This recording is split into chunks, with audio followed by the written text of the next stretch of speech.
బులెటిన్లో breaking news చూస్తున్నాం. దేశ సరిహద్దుల్లో ఉద్రిక్త పరిస్థితులు కాస్త అదుపులోకి వచ్చిన కాల్పుల మోత మాత్రం ఆగడం లేదు. భారత్లో దాడులకు ఉగ్రమూకల చొరబాట్లు కొనసాగుతూనే ఉన్నాయి. జమ్మూ కాశ్మీర్ హుంద్వారాలో భారత బలగాలకు ఉగ్రవాదులకు మధ్య ఎదురు కాల్పులు కొనసాగుతున్నాయి. భారత సైన్యం ఉగ్ర దాడిని సమర్థంగా తిప్పికొడుతోంది. జవాన్ల కాల్పులో ఓ ఉగ్రవాది హతమైనట్లు తెలుస్తోంది.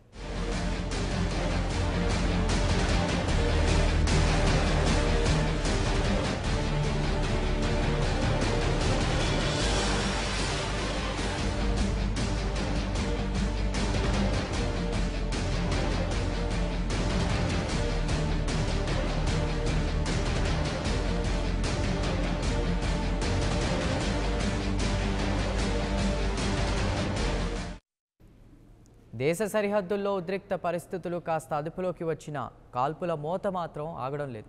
భారత్లో దాడులకు ఉగ్రమూకల చొరబాట్లు కొనసాగుతూనే ఉన్నాయి.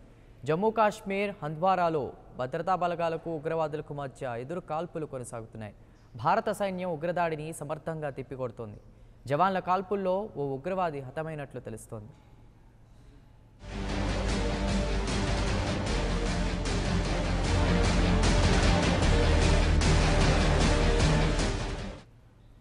ఇదే విషయంపై మరింత సమాచారం రామకృష్ణ ఫోన్ లైన్లో అందిస్తారు. రామకృష్ణ,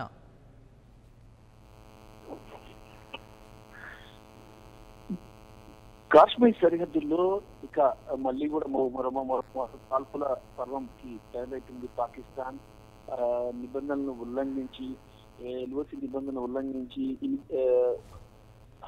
కవింపు చర్యలకు పాల్పడుతుంది. ఈరోజు ఉదయం నుంచి కూడా హంద్వారాలో ఎన్కౌంటర్ జరుగుతూనే ఉంది. ఉగ్రవాదులు భద్రతా దళాలకు మధ్య కాల్పులు జరుగుతున్నాయి. ఒకవైపు పాక్ ప్రేరేపితం, మరోవైపు ఉగ్రవాదులు కాల్పులు జరపడం. భద్రతా దళాల కాల్పులు ఒక ఉగ్రవాది చనిపోయాడు. మరి దీంతో హంద్వారాలో ఇంటర్నెట్ సేవలు కూడా నిలిపేశారు. ప్రస్తుతం ఎదురు కాల్పులు కొనసాగుతూనే ఉన్నాయి.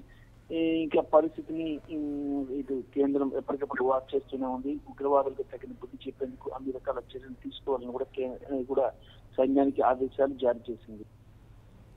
అయితే శాంతి అంటూ ఒక పక్క ఇలాంటి కవ్వింపు చర్యలకు వారు పాల్పడుతున్నారు. దీనిపై మీ దగ్గర ఉన్న సమాచారం ఏంటి? ఒకవైపు అంటే పాక్ ఇప్పుడు కూడా ద్వంద్వ వైఖరి ప్రదర్శిస్తూనే ఉంటుంది. ఒకవైపు శాంతి ఉంటుంది, మరోవైపు ఇలా చేస్తూనే ఉంటుంది. ఇది ఈ పాక్ వెన్నతో పెట్టిన విద్యగా చెప్పొచ్చు. అందులో భాగంగానే ఈ రకంగా చేసిందని చెప్పేసి తెలుస్తుంది. ఏది ఏమైనా సరే పాక్ వైఖరి మాత్రం ప్రపంచ దేశాలు కూడా తీవ్రంగా ఖండిస్తున్నాయి.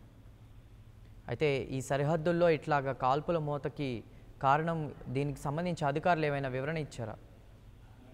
అంటే ఇది రెగ్యులర్ గా జరుగుతూనే ఉంటుంది. మనకు కొంత మాత్రమే తెలుస్తూ ఉంటది.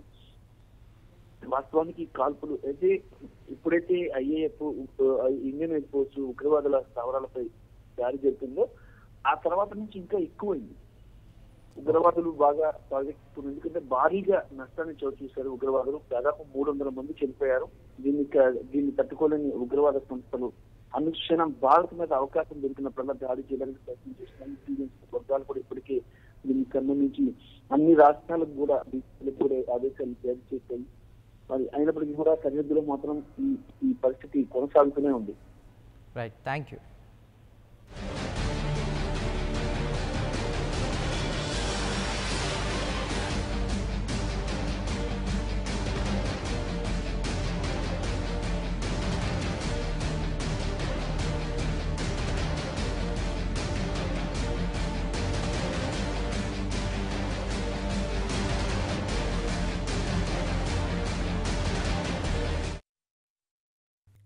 For more updates, please subscribe 99 TV Telugu.